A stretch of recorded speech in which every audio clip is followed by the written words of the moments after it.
May satisan duns kadagiti araraken digiti umiliken turista dito ILOCOS Norte. Kinurong ti news team tinadata kapag pasyaran tapnon amwen ti agdama sitwasyon ti turismo ita ang paspasaran pay laing ti krisis ti petrolyo.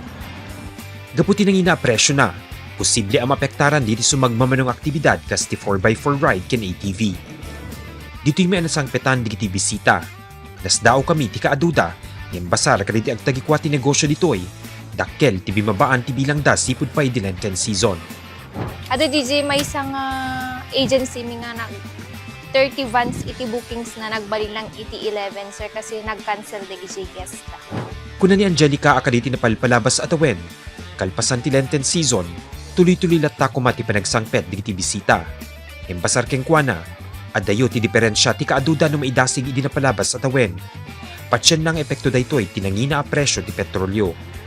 Lupikas na itultuloy dati panag-operar da tapnon masuportaran da digiti empleyado da.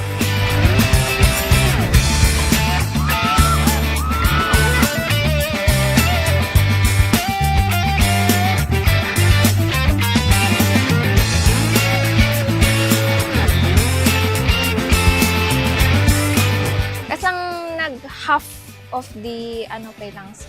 Handa pay na meet DJ, paikit di 50% na, kumbaga dapat ng iti 45% sir. As compared na? Yes. Hanggat kaya sir, itultuloy lata sir. So kanyo kaya ti agbawas si tao ma'am? Haan mo sir. Kasi mas kay ket mi DJ, makatulong kami iti padami nga tao mo sir.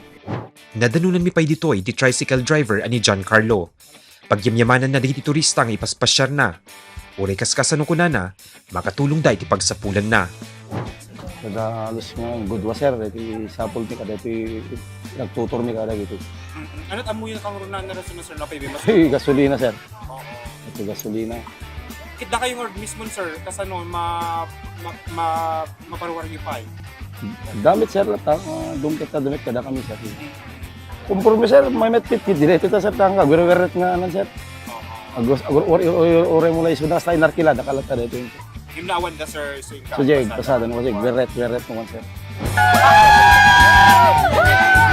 Itilaksid ti sitwasyon dito'y sand dunes. Adig na saan na marikna ti agdama panlubok. Umawaweng tinararagsak akat katawa kin iriiryaw diti bisita bayad ti panagluganda ti 4x4.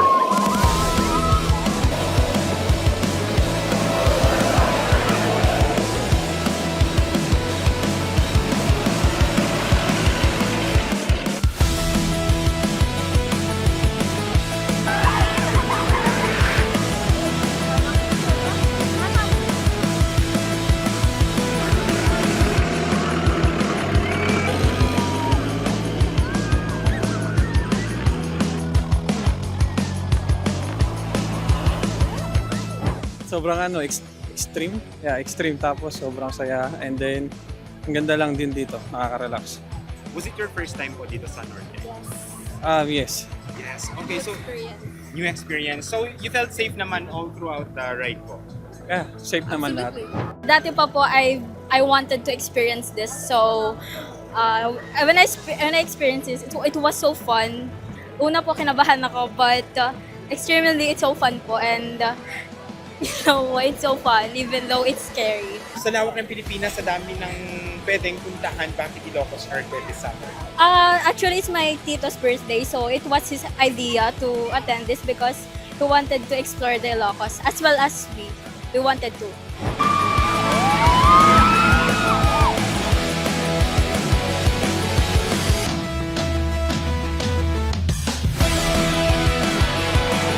Sa Solid North, amoy kadi ati sand dunes iti probinsya ket nabukel babaen ti napagtipo na puwersa ti angin ken kabaybayan.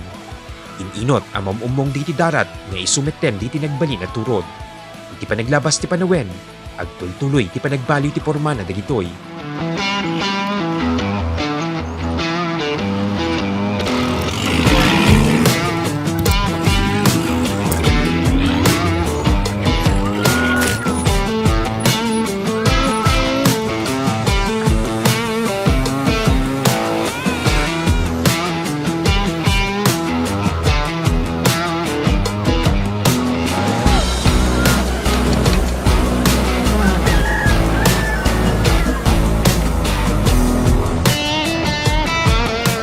Inadas ko mismo tinaglugan ti 4x4.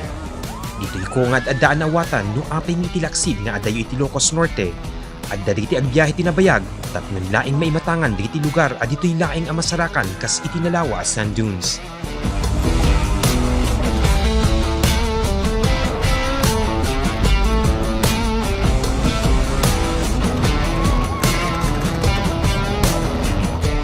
Saan napatag ken nangato diti dalan.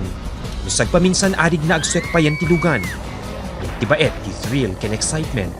At dapay ang apresyar ko ti kinabaknang ti aglawlaw ti ILOCOS Norte. Uray adda ti bimabaan ti bilang dagiti bisita gapupay laeng ti krisis, makuna amarik na lata ti ragsak ditoy ILOCOS Norte sand dunes. Babaen kaday ti isang sangayan at pintas ti aglawlaw, uray ti pagbiit laeng agundaway, mabalin ang malipatan digiti panlubog. Mark Magdirila, Balitang Solid North.